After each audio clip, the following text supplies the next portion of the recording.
included how to use frame and how you make use of different frames and categorization that we discussed in previous classes. So first we will deal with framing, not framing, that's marketing.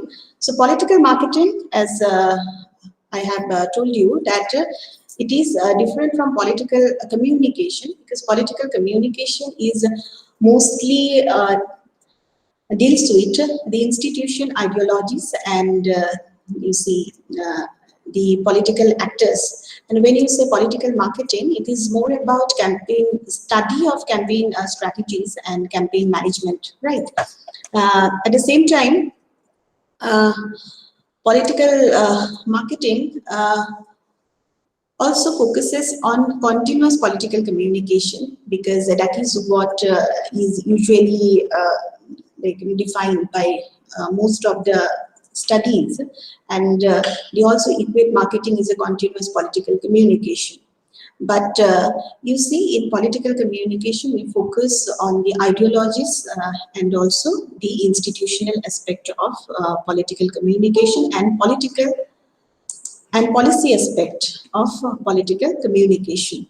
Right, so when we were talking about political marketing, so I will straightway go to, okay, Gunadip has also joined. Okay, I'll straightway go to,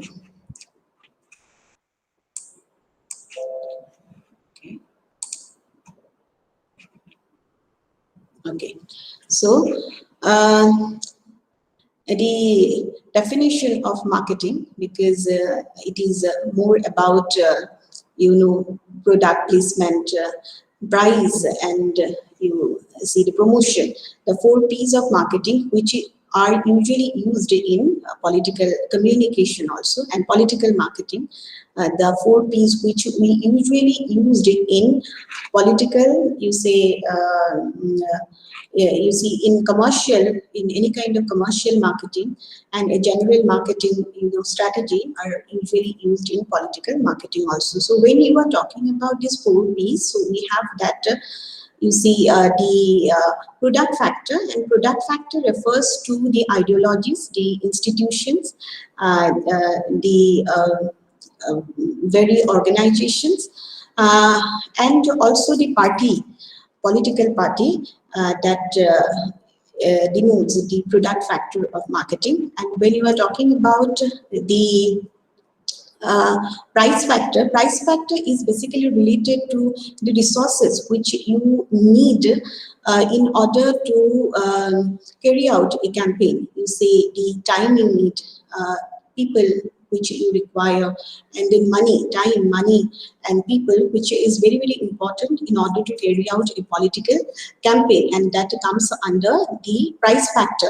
And then place is basically the geographic setup, and in campaign also you usually go for geographic targeting and demographic targeting, demographic composition of the population, which will help you to identify the place component of the marketing mix in political marketing. And then you get to find the next, the last component, and that is what is the promotion. Promotion itself is the campaign, right? So as you could get to see, there is not much differences in a regular marketing campaign from a political campaign. And here we actually see that there are certain differences, because certain differences are noticed in the opinion poll, and you see in terms of marketing, you have that brand shares, this is a tracking method, right? And there is a difference between these brand shares tracking methods and the opinion poll, which we used in political marketing. In marketing, we have the brand shares tracking method, which is actually based on the assumption of actual purchasing decision, right?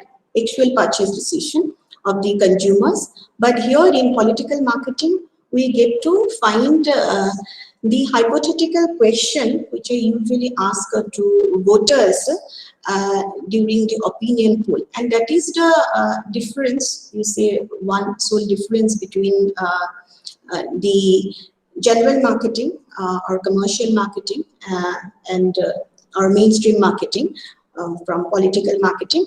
And then there is also another difference which we get to find in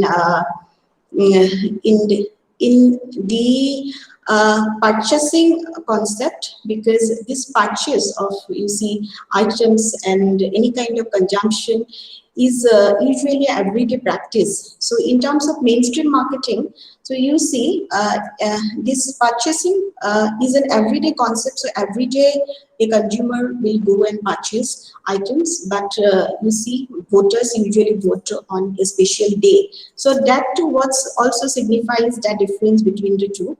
So these are the two important significant differences between the mainstream commercial marketing and political marketing. Right, and you see, political marketing involves campaign. Campaign is the promotional aspect of political marketing, and most of the time it is also said that nowadays there is no difference between governing and even a constant and continuous political marketing, and it has actually resulted to re-engineering of or engineering of, you say, consent. It also helps to manufacture consent, and now it is political marketing has become a constant coordinated like campaign which is carried out by people who are in power, and that has actually blurred the distinction between governance and political marketing. So there is a debate also. We often get to find between use of this term marketing and political communication. As I have told you, many many scholars in political communication simply said that political marketing is all about political communication, and marketing is a broader concept which will include political communication. And also there are scholars in from different schools.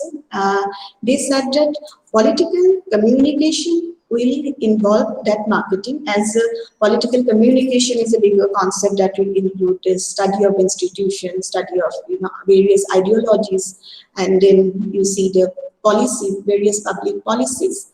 Okay. So there is always a debate, and there is actually no end to this debate. Okay, then I would like to take note of certain aspect of campaign. You already know how to carry out a campaign, but in terms of political campaign also, there are certain steps that you need to follow. I have already shared some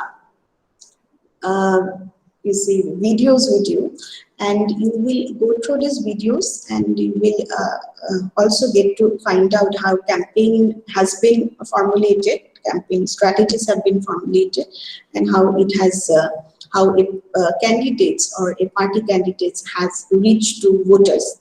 Now you see that in campaign, first and foremost job is to study the district and study the constituency. So constituency research is very, very important in campaign.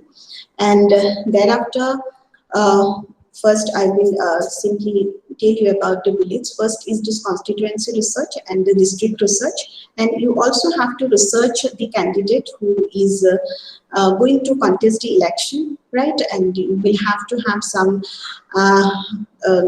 idea about the past history of that candidate, their family background, their childhood, and also the past track records, their work, their profession, everything. And in constituency research, you need to study the whole district, different organizations, and also different groups which are scattered in that district, which will also help you to contribute in this campaign about the population, total population of the district, and population breakup, their demographic attributes, composition of that population, which is quite important. So you need to create some subsets and segments of the population on the basis of which you will also develop separate plan to target different set of population. Okay. And then you will move to sociological research. In sociological research, you will actually carry out some focus group discussion, and you will also go for polling voters. So in focus group discussion, so you will develop some general questions on the basis of which you will also get to have some qualitative output. So qualitative understanding of what is happening in that particular area, and through polling study or poll research, you can have a quantitative understanding about the previous result and also the kind of result which is going to come. So questions which you will usually set is hypothetical, right? So here it is important from research perspective also, it is quite important to study a campaign. While you develop a campaign strategy, it is quite important for you to have proper understanding about that district, proper understanding about that constituency. Okay. So first, in the constituency research, we have the geographic targeting. Geographic targeting is basically, you see, is based on the number of voters who live and stay in one particular, one particular district, and based on which they vote. So in geographic targeting, you will decide the exact number of voters, and you will also compare with the past. You see the past or history of basically the past result of that constituency, and whether that constituency will provide you a very good number of voters or not, and how many voters will turn out. So that will also help you in geographic targeting. And you see, in demographic targeting, you will have to develop those subsets. Suppose you will go for these young women, then working women.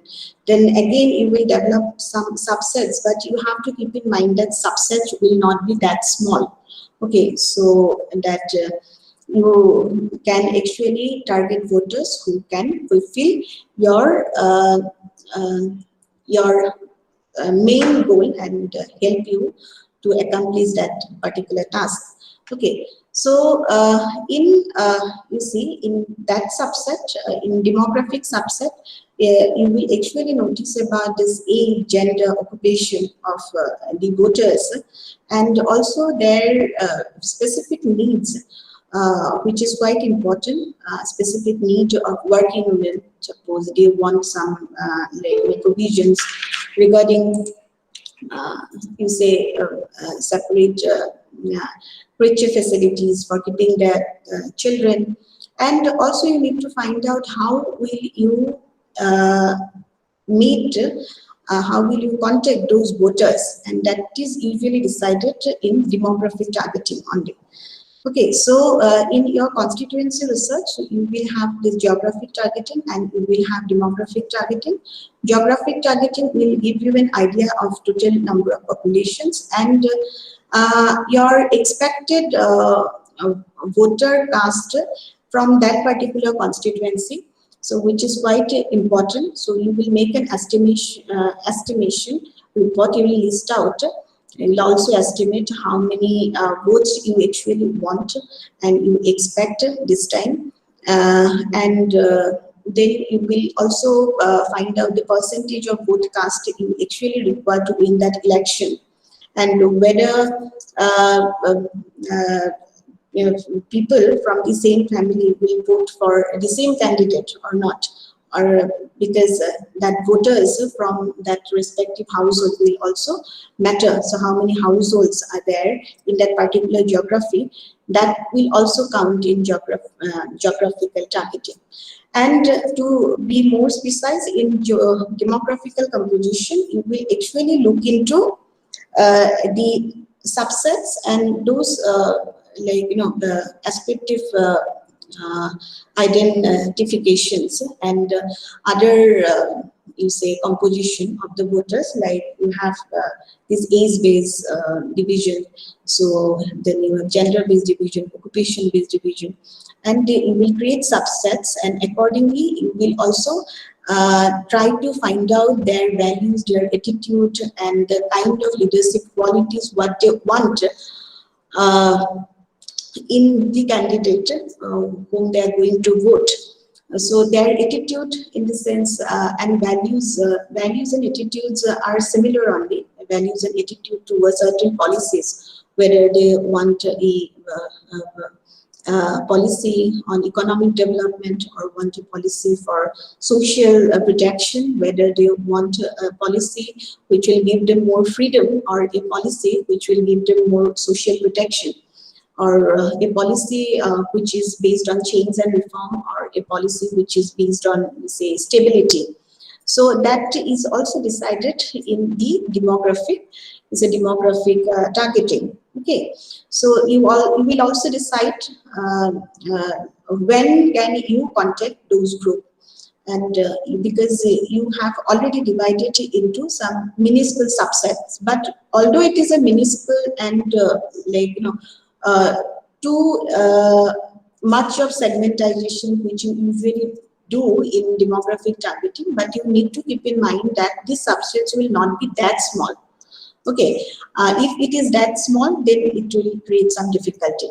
So as a campaign strategies for political campaign, you need to keep in mind of these very factors while you go for developing a campaign.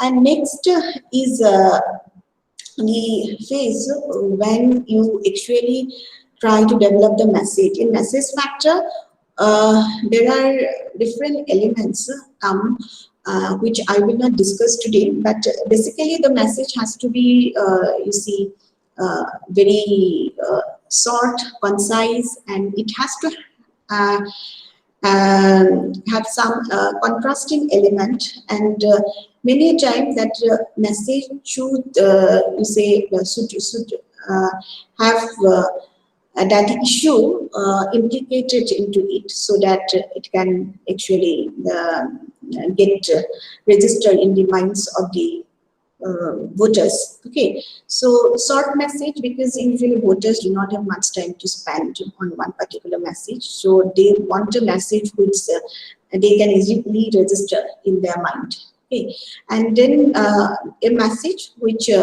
will focus on has to be honest message, and you see truthful message, accurate message. That's how you can appeal to the conscience of the voters.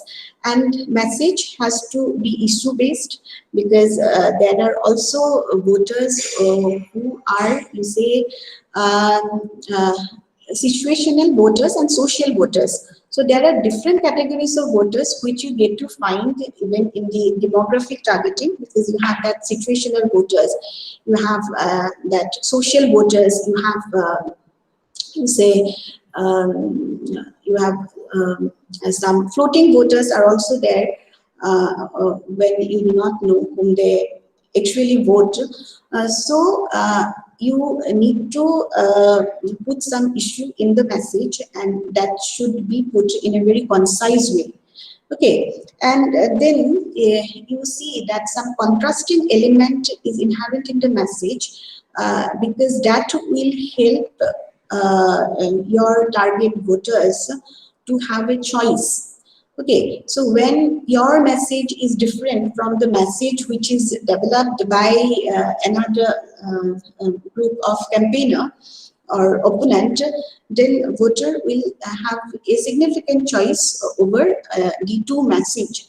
If you will also talk about social security, economic development, and other campaign are also are talking about same issues, then it is difficult to capture or appeal to the attention or concerns of the voters. So if other segment or other campaigners are working on the economic development issue, then you focus on tax cut, or you focus on, you say, social development, or you focus on this reform or change. Or maybe you see on social security, social control. So in that way, you can develop a contrasting element in the message. Also, you see, while developing the message, you need to have a clear idea about uh, what you think about yourself. That means you are definitely working for one particular candidate, so you need to have a clear idea about what that particular candidate or group and party, not group, that party is uh, creating an image for themselves, in what way they have created that image for themselves, and they need to create a very positive self-image for themselves. So what I say about myself, this is basically in creating the message, what are the factors that I have to look into, what I say about myself, and what I say about them, okay, and then what they say about me, and then what they say about themselves. So these are the four, you see, division you will have to look into when you develop a message, right? So first, what I say about myself, that has to have that positive self-representation. So I will represent myself so positively that it will capture the attention of the voters. So at the same time, what I say about them, so that is basically a negative representations of the voters. So what I say about them, so that you have at least some idea, at least you have you give voters some idea why they require to oppose that particular candidate. Okay, so then you need to find out your opponent's point of view about you, based on which you will work on, and you will also create a counter that is counterfoils you can actually create, and to oppose whatever point of view they have brought. And then you need to find out what they speak about them. Okay, then so that you can actually find out whether it is true or false. So these are the elements you will have to look into in developing a campaign message. And there are also other elements that I'll discuss later in political advertisement. I will take a class on political advertising, and then we'll discuss about those specific elements of message construction. And then I will say that after you develop that message, what is important is see this how you develop a voter contact plan. You know, how will you develop a voter contact plan will depend upon various strategies that you have, like you door-to-door canvassing you can employ, and you can also employ phoning, then mail, and also you see and very coffee programs, and also endorsement. So there are different methods through which you can actually reach the voters. But before you develop that contact plan, you need to work on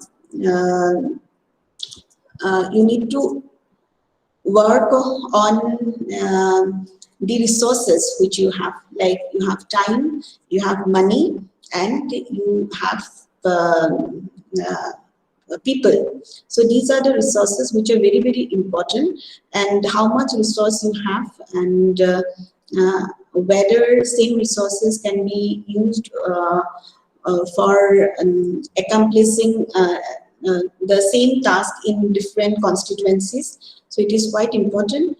And also you need to plan it accordingly, that you need to first identify the voters in the demographic targeting. So you need to find out the potential voters, and then voters which has already solidified that base. So who are your supporters, and who are potential supporters, potential voters, and who are non-voters. So you can actually leave the non-voters, and who are potential voters who can be motivated, for whom you need to invest time, money, and people. And likely voters, for them also you need to persuade, but you don't have to put more resources to invest on them. Anyhow, you will get support from their end. So that is also one accurate measurement that you need to have regarding going about political marketing. And then I'll say what is important is you say this linkages to civil society organization. Then so next in the way comes our linkages, or you see these candidates linkages to civil society organization. And in the geographic targeting only, you will need to find out various civil society organization, various civic groups, women's group, then your religious groups, and various clubs, which will help you to carry out your campaign.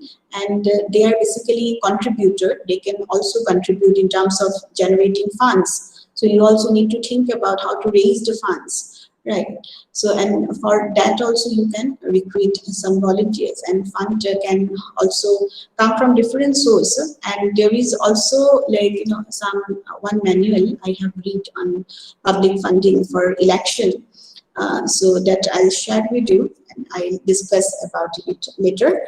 So, and this civics group will also help you to carry out a campaign, and all these civil society organization will help you to carry out, suppose you say this press event, okay, to carry out any kind of public event and rally, and through which you can mobilize support of the voters. And what you need to ensure is that you need to be very you need to get this assurance that this group will not simply duck away from providing support when it is needed, and hence you require to give them some kind of activities, like you say the petition signature, so and petition signature for one particular cause, because that's how also you can win the trust of those civil society groups. So it is very, very important on the part of candidate to win the trust of the civil society groups. And it is a two-way process, because you also need to understand their worries, their interest. You need to support their interest. Then only they will provide support to your goal, right? And that's why you also need to work for their group. And this group will this group will carry out these rallies. They will also organize, you say, press event. This group can organize, you say, various public events, and where they can make announcement that they have provided support for this very candidate. And in that way, you can generate support from this very group, and definitely it will also help to mobilize not only membership, but to also mobilize vote for your party or for the party you are campaigning for. Okay, so that is important. And then you see that you actually develop a detailed calendar and timeline when you will carry out what. And while developing the voter contact method, you need to find out whether you will carry out only one method, contact method to reach out one voter group, or you will combine 2-3 methods, voter contact methods together to reach out one segment of voters. And there also you need to emphasize upon the available time, resources, and you see, time, resources, and time, money, and people. And you also see that in a certain method, money or you say time might be might not be used, only people might be used, and accordingly you have to set your contact, you have to strategize your contact method or voters contact. You have to strategize and plan out your voter contact, and you see that in certain occasion you will have to invest more money, but there is no need of use of, you say, this people, other two element, time and people. So it depends upon Gautam Fumizi. Okay. Okay. Who is Gautam Fumizi?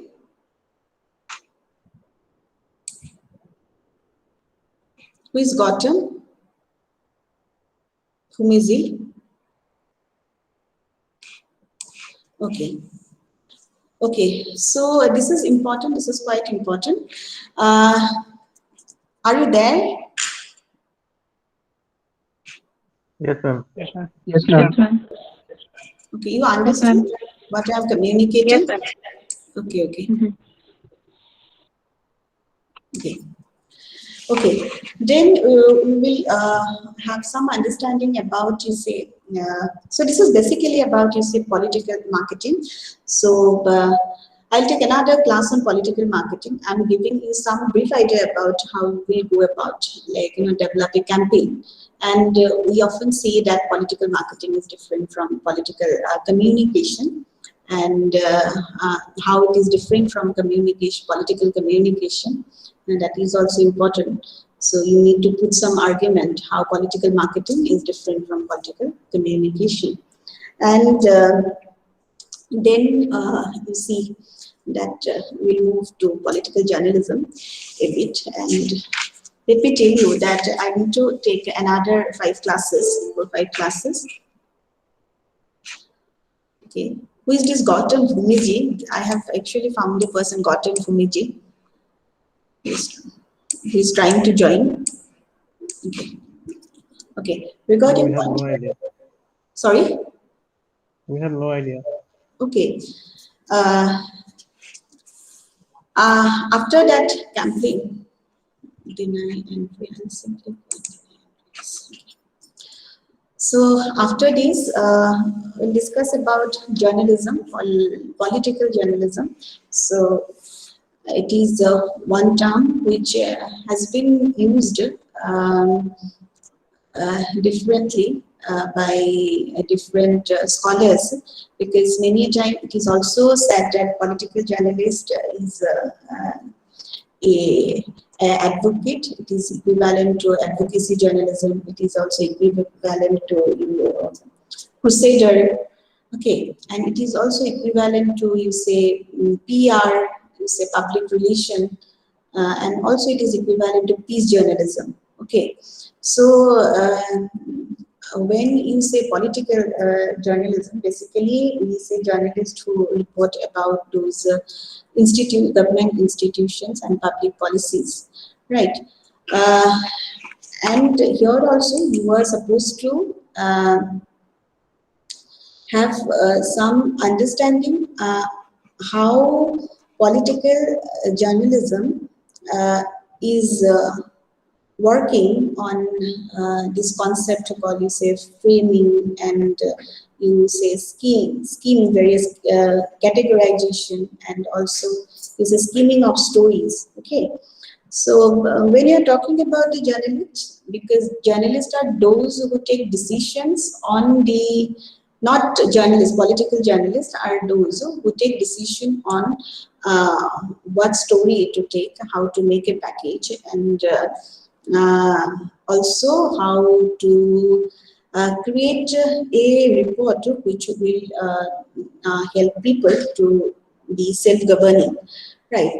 So here, when we focus on that journalistic element, we see that political journalist, the concept is characterized by that biasness, subjectivity, and partisanship. Okay, so we get to find that lot of, like, biasness and partisanship is associated with political journalist, and that is actually that is originated, and that is actually stemmed from the organization he or she is working, and the journalistic routine aspect, and also you see this kind of source he or she uses in the story, that has also created a kind of bias, and also his personality factor has also created certain bias. Okay, so when you look into this aspect, you see this personality factors, you see these production factors, also you see organizational factors that will help you to define political journalist. Okay, political journalism. Let me tell you that political journalism is equivalent to advocacy journalism also, because they advocate for a particular cause, okay, at times. And they are also equivalent to peer journalism, because more often what they usually do, they approach a peer organization for time subsidy or information subsidy, because that is the reasons easily they can get the informations, or it is it doesn't consume much time, and also they want to go for safer side, and that's why it is sad that political journalist is equivalent to PR also at times. It is said that, and many times political journalists are said that they are advocate, because they actually advocate for a cause, and that's why they have subjectivity towards any issue, they have support towards any issue, and they have support or a political, you say, leanings towards one particular ideology.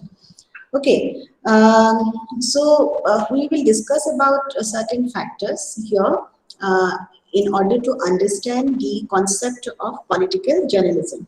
So when you are talking about the factors which will help you to understand the framing of news. So what actually lead to that narrative device which will compose a story. Okay, that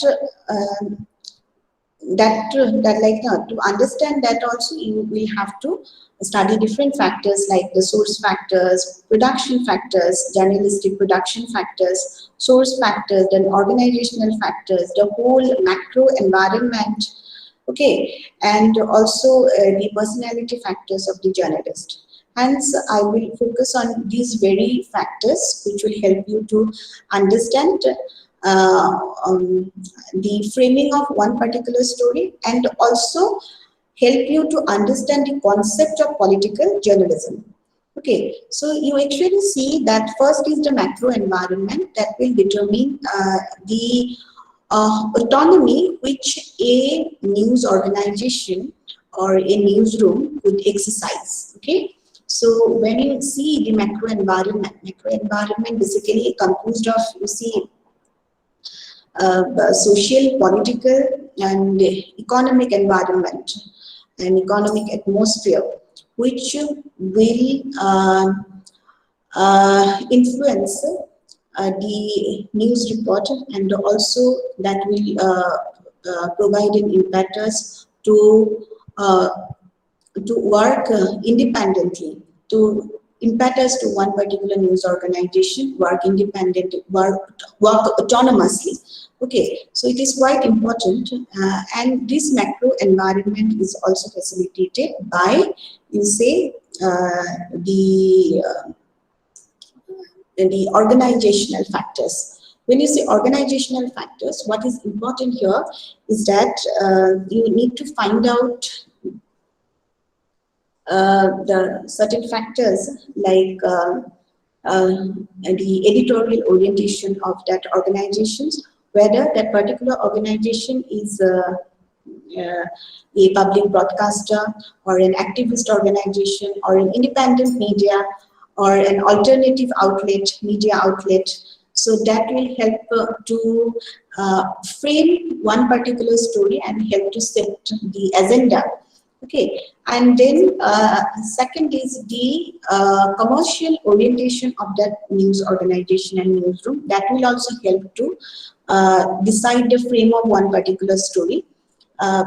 Because due to commercial pressure, certain voices are not incorporated and not given any space in that news. And then we have these proprietors' interest, which also usually influence any kind of news reporting, be it political reporting or any kind of reporting. But you see, when you discuss about these very factors, these factors basically work more in terms of political journalism and less in terms of a mainstream straight hard news. Okay, in political journalism also we have a straight hard news story. But here, what is important is that in order to understand the framing, you need to understand these very factors which will help to frame a story, which will help to create a narration and set an agenda. Okay, so this proprietors, you see, proprietors' interest is quite essential. That comes under this organizational, you see, factor and organizational bias, and then you have editorial orientation, and then you see what is important is the platform which is used to disseminate the story. Okay, so it might be a television, radio. That will also determine the kind of story you will have, and the way you will frame that story. While framing that story, what is important is the kind of voice you have picked up and the voice you have actually leave out. So certain voices are always taken into consideration or have more weight over some other voices, right? And hence, you will see that will help you to categorize one particular story that you usually do.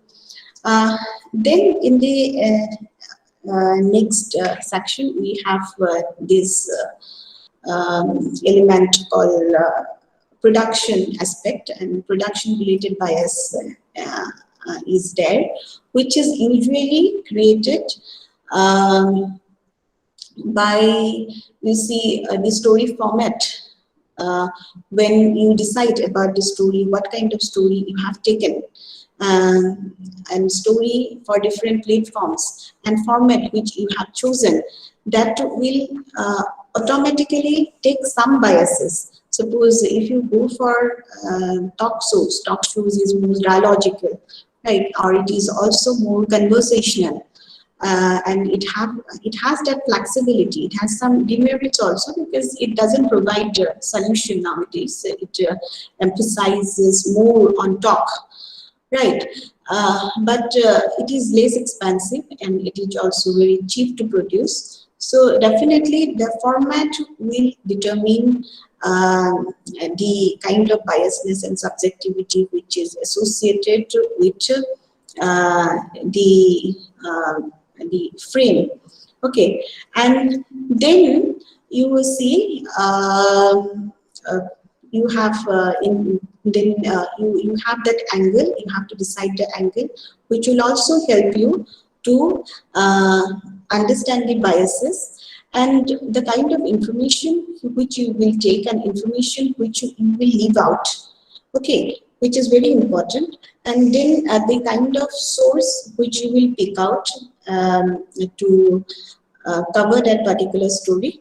And then various other constraints like geographical constraint, which you usually face in terms of reaching the source which you require for that story, and space constraint, which is also there, medium specific constraint, which usually there, medium specific constraint means your story cannot have more takes, rather it will have that visuals. That kind of constraint also create a kind of biases or partisanship, and also it lead to frame in certain way.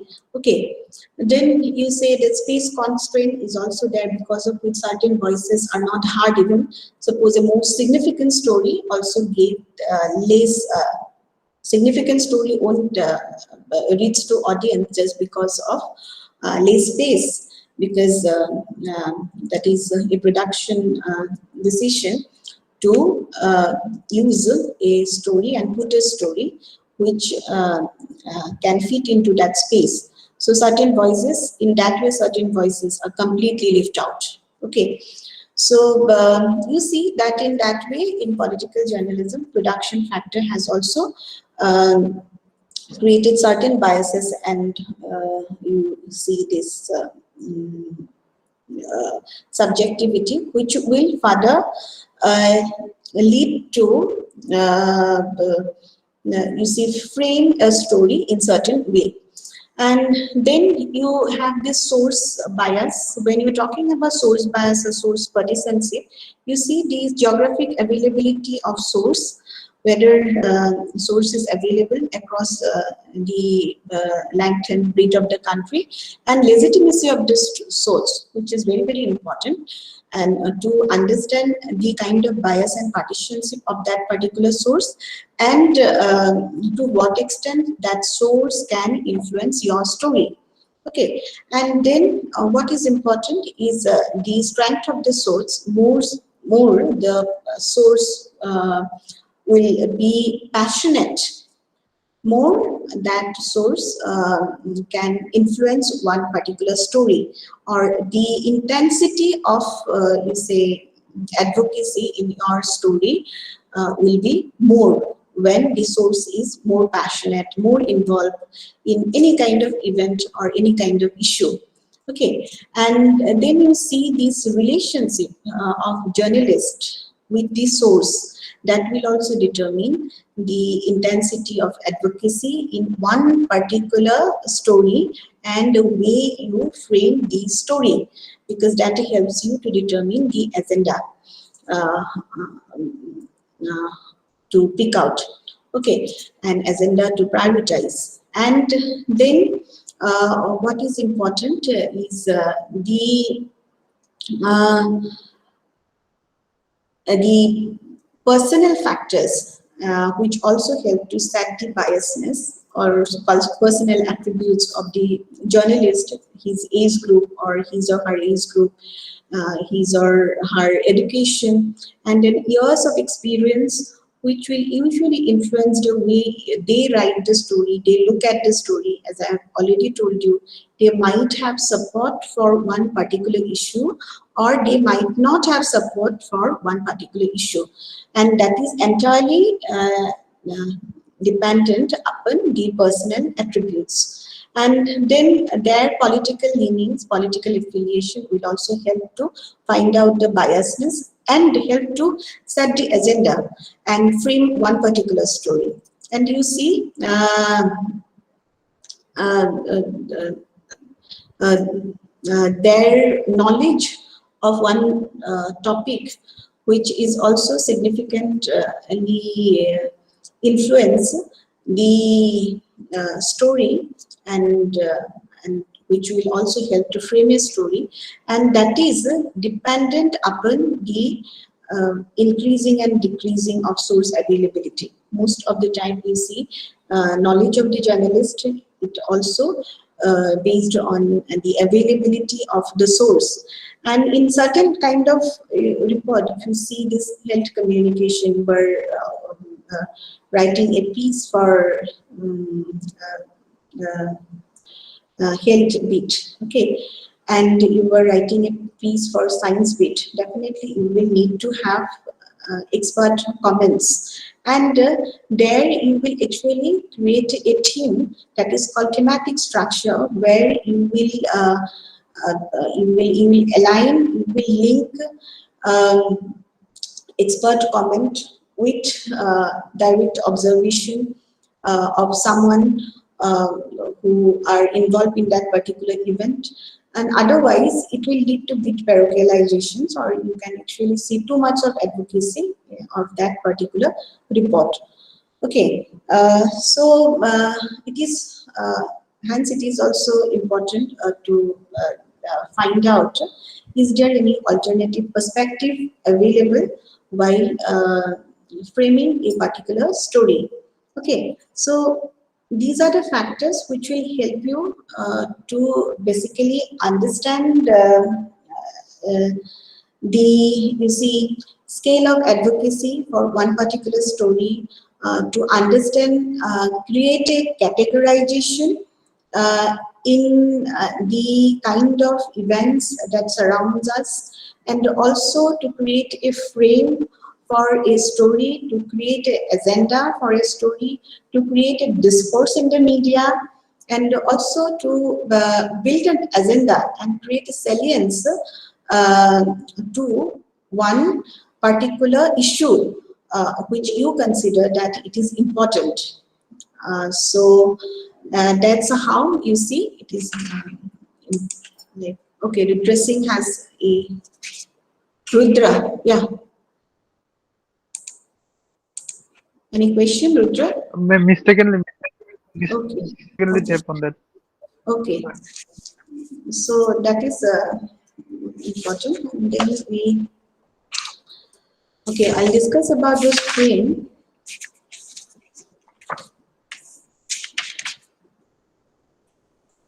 As I have told you, there are different kind of frame and structure in one particular story. While you do one particular political piece, I don't have to tell you how to write a story, because you have already learned. Uh, you have learned about how to develop a story. You have uh, you have already instructed about how to develop a story, how to do media writing. So I will help you to understand the framing component and structure of the story. So in structuring a story, basically you see certain aspect involves, like you have that syntactic structure, syntactic element, then script element, and you have the schematic element and rhetorical element.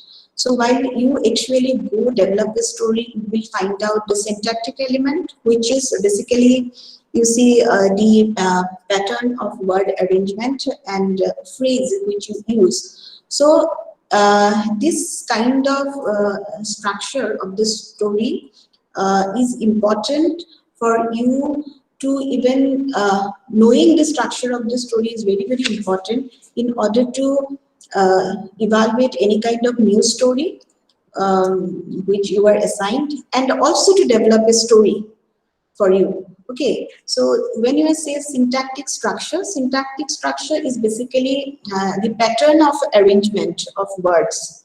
Okay, the way you put a phrase, put a word. So in developing a story, also always focus the way you will put that word.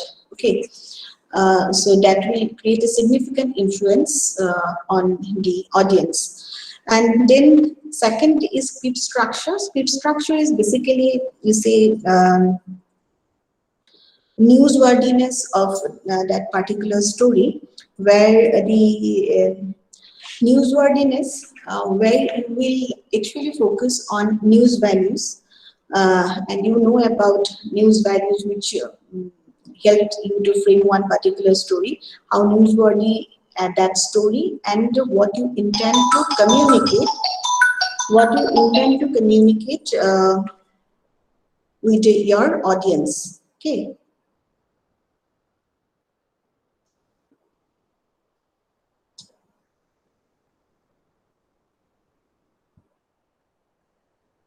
Okay, and then you have this called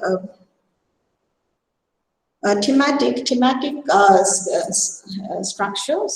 Thematic structure is basically, as I have already told you, how will you impose a casual theme and linking it to direct observation of an eyewitness, and that is called thematic, structure. And rhetorical structure basically helps you to focus on the style, and you see style element, okay, and that is in relation to information which you have provided. Okay, the way you have use a pattern of words, and also you have covered this story. Okay, so basically there are four elements in the structure. Structure is determined by syntactic, that's script element, thematic element, and rhetoric element. Okay, and in the body part, basically in the story, so what you usually have while discussing the framing, whether you will work on prognostic framing or diagnostic framing, that is important. In prognostic framing, you will basically focus on any solution to a problem. Okay, so you will give some recommendations, and more than identifying a problem, so you will find out the solution. And in diagnostic framing, you will actually identify the problem, and you will identify the cause of that particular problem of the society, which you will discuss. Okay, so these two framing is important, diagnostic and prognostic framing. And then you have motivational frame is there. And in motivational frame, basically you will usually use to motivate for any kind of collective action. So any kind of report on, you say, social movement, youth unrest, report on that movement you have taken. So you have a different frame called collective action, and that is also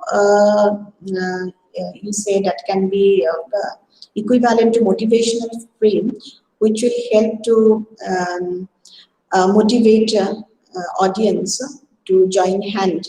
Okay, so that is also another kind of framing. Apart from that, as I have already told you, that you have different kind of frames which you actually find out. So you see, victimization is one particular frame. So I'll say victimization is a frame. So so you will actually identify one group, how they are victimized against other group. So that is one frame. Dramatization element, which is also there in most of the stories, that element is there, dramatic element. Okay.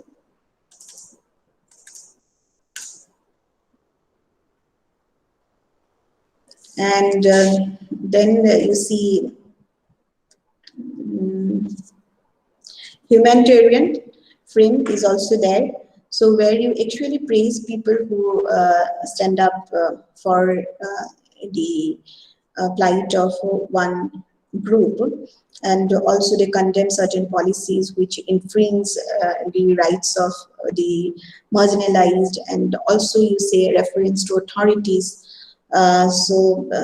And also arrive at an agreement. So these are basically humanitarian, you say, element in humanitarian frame. And history has been another frame, history or outlook. You can use it as a lesson, okay, in developing a story. Then you have evidentiality, how and from where you will get to learn that from. So this is very, very important frame, evidentiality. So it will impose a kind of authority to the information which you have got from the spot or from the ground. And then national glorification is one frame which you can work on, developing the story, and along with national glorification, you will also have that positive self identification or negative self representation. So positive self representation is basically focus on, like, hospitality, tolerance, peace. So this kind of element, and support for human rights, even compliance with law. So these are positive self representation. And negative self representation is basically there when you target one group and say it's bogus, opportunist, and benefit seekers, like that way. So it's basically how you explain and create an explanation, create a narrative about the group of people or individual or any profile that you have covered. Okay. And then you have also norm experience, that is another frame, which basically says about, you say, anti-racist, anti-colonial element, you say. These are different norms, anti-racist, anti-colonialism, or you say even this tolerance itself is a norm. Okay, that norm can also be expressed via a story, and while developing story, you focused on expressing different norms. Okay, and then you see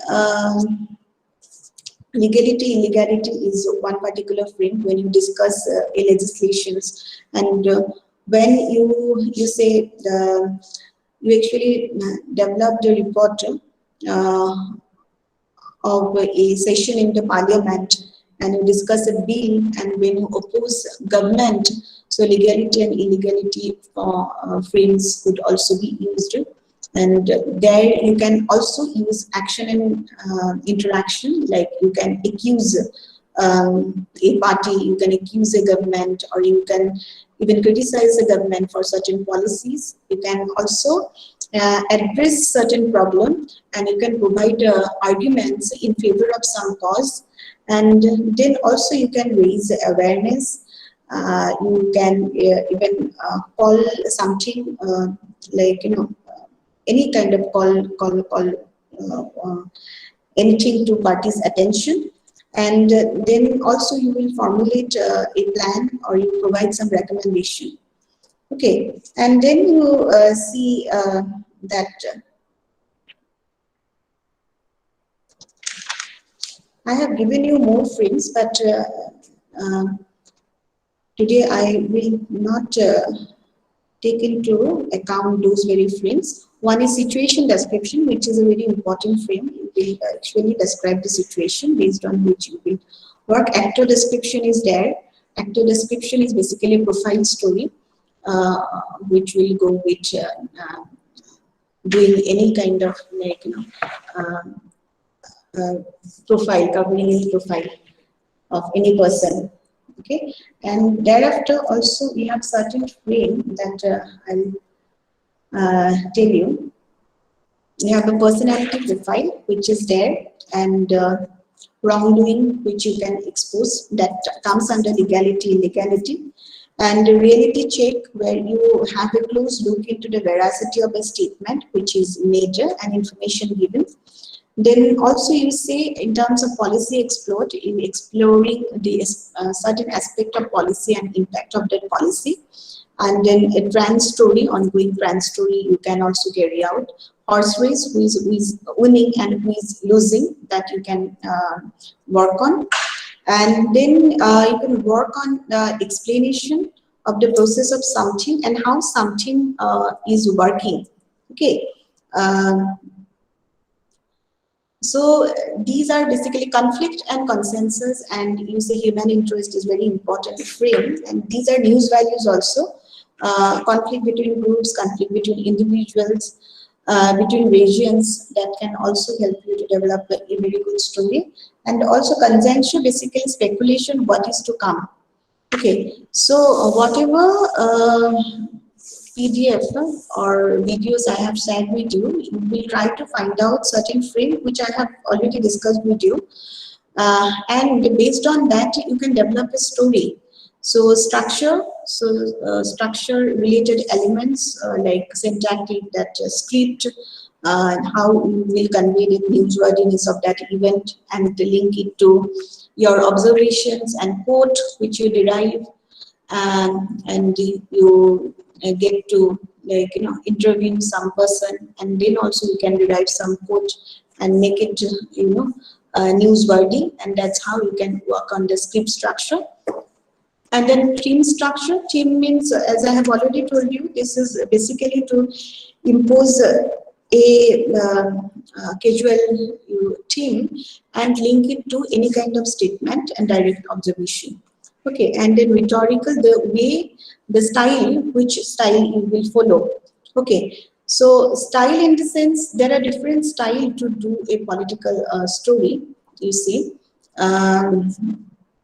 And that depends upon whether it is a trans story, whether it is a profile-based story, whether it is a you say this consensus story, whether it is a conflict story or human interest story, and what you have focused on, whether you have focused on evidentiality of the element which you have covered, or the source which you have used. Okay, so basically this is about the framing, and this is what I told you to do. Okay, there is a question, I guess. Okay, this is fine. Okay, anything else? I'll not continue today. Okay, so I'll tell you when I'll take the next class. Tomorrow you give exam, and we'll also go through the videos as it is already recorded. Any confusion you have, you may drop me a message, and you can tell me that, okay, you have faced this very problem in understanding whatever, be it political marketing or you say framing of a story. Okay, so okay then, I'll disperse today. Yes, ma'am. Thank you. Thank you, ma'am. Thank you, ma'am. Thank you, ma'am. Thank you, ma'am. Thank you, Yeah, ma'am. thank you.